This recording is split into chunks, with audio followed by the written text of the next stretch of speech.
My name is John Booth. Well, I was registered actually as Jack Booth. My mother had a difficult time with my birth, but she had a wonderful friend who was her midwife. And the midwife had a son who died very early, and his name was Jack.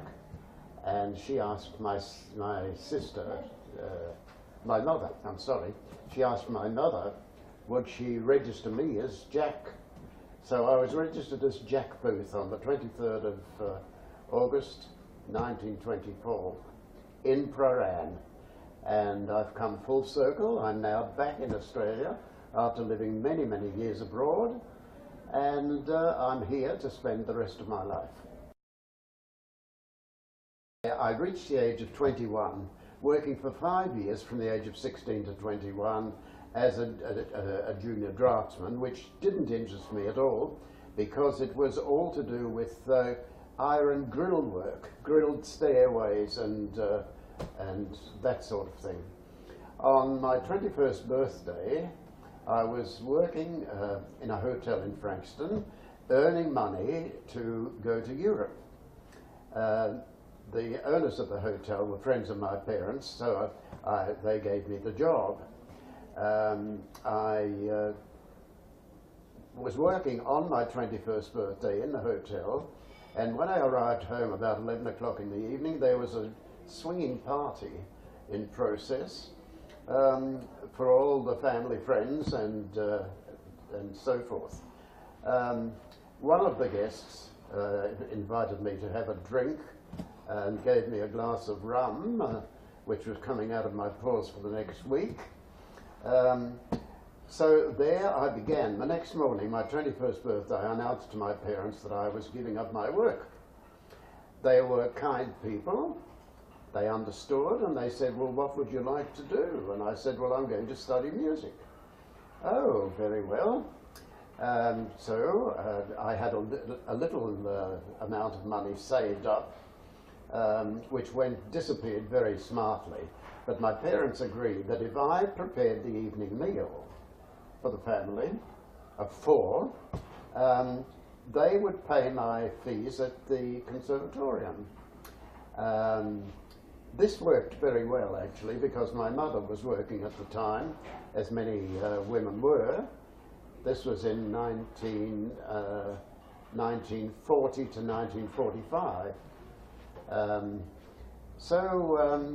I began my diploma course at the conservatorium. I asked for an interview, and the secretary interviewed me and asked me what I had done. I said I had done nothing. And I was at that time 21 or 2 years of age. He nearly fell off the chair, but when he collected himself, he said, well, you know, you can't begin a diploma course or a bachelor course unless you prepare yourself. You must do all the grades from the lowest grade 6 down to the highest grade 1 to qualify. He said, I will look for a very understanding professor for you, and which he did. And this gentleman and I worked so hard during 12 months that I completed all the grades. I was not a natural musician. I want that to be understood. I was a person who had just loved music all his life and wanted to know more about it. So I began the diploma, and I completed it successfully, and then I was teaching for a certain time piano, and then I went to London.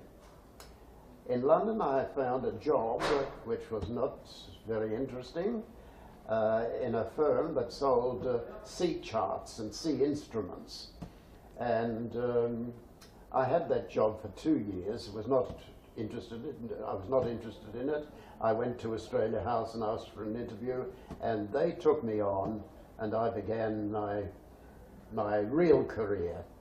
I was in the health department for 12 months, and then when they opened their first regional office in Manchester, they asked me to go there.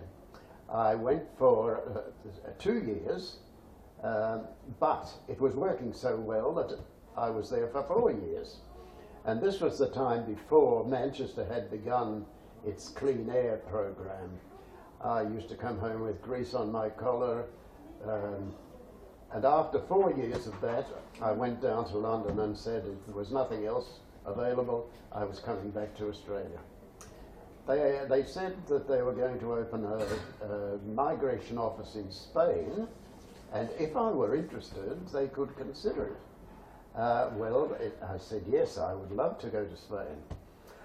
So late in the year, in 1962, I arrived in Madrid with not a word of the language, and like a fool, I rented immediately an apartment, which meant that every day when something was going wrong, I was in a very difficult situation because I couldn't explain what I wanted. That was the beginning of my career in Spain of 27 years, between 62 and 89 when I retired. I was not a diplomat. I wasn't sent from Australia. I was sent from London as the chief of the local staff in Spain. We worked so well together, and I loved Spain. I liked the Spanish people. I was 13 years under the dictator Franco. He died in 1975, and the change from then on was radical. The first government was a socialist government. An excellent first prime minister we had, and Spain has been moving in the right direction as far as I am concerned ever since then. I retired in '89 and I stayed in Spain because I liked living among Spaniards, and I liked the country. A wonderful country to travel in, small, the size of New South Wales, and easy to get around. And after you've done the big things like Granada and Sevilla and all that, the small villages in Spain are charming, full of charm and interest. Then in 2006, the Australian government agreed that Australian citizens could have double nationality. So I applied for Spanish citizenship, and I now have double nationality,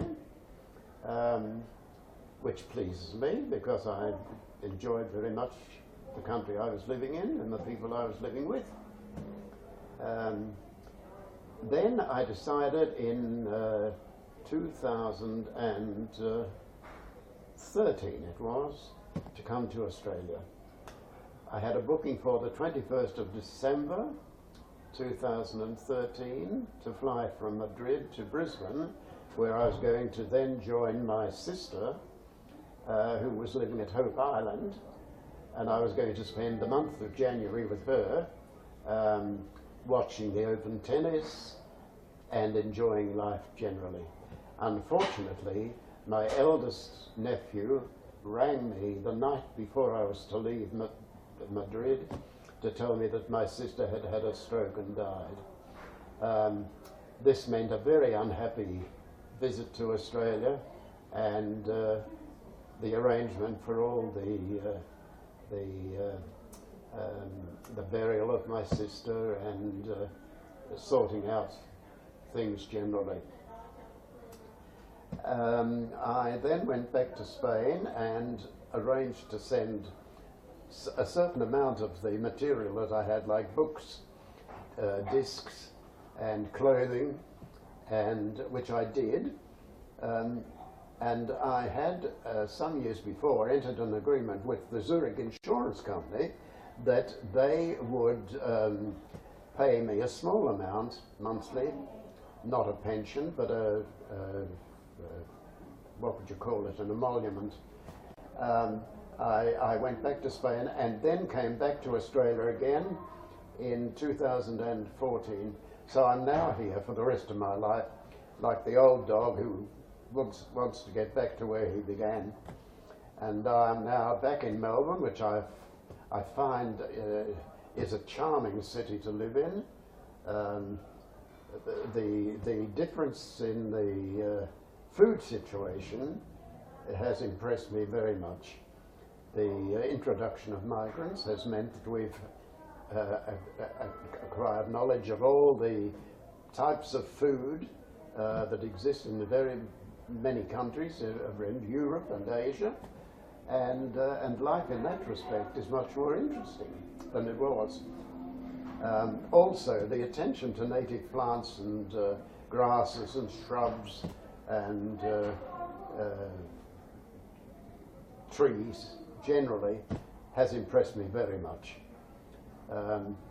Before I'd left Australia, people were trying to establish English gardens in a subtropical country, and it just didn't work. Now it's the attention to all the native plants has impressed me terrifically. I find Melbourne is a very, very comfortable city to live in. I find Australians generally are outgiving, open-hearted, welcoming. I'm surprised to find that in public places, little small details of attention to me as an elderly person has made my life much more pleasant. Younger people, I find, are very, very attentive in Australia to people of my age, for instance, and that has pleased me very much. So I'm looking forward to reaching 100, receiving a letter from the Queen.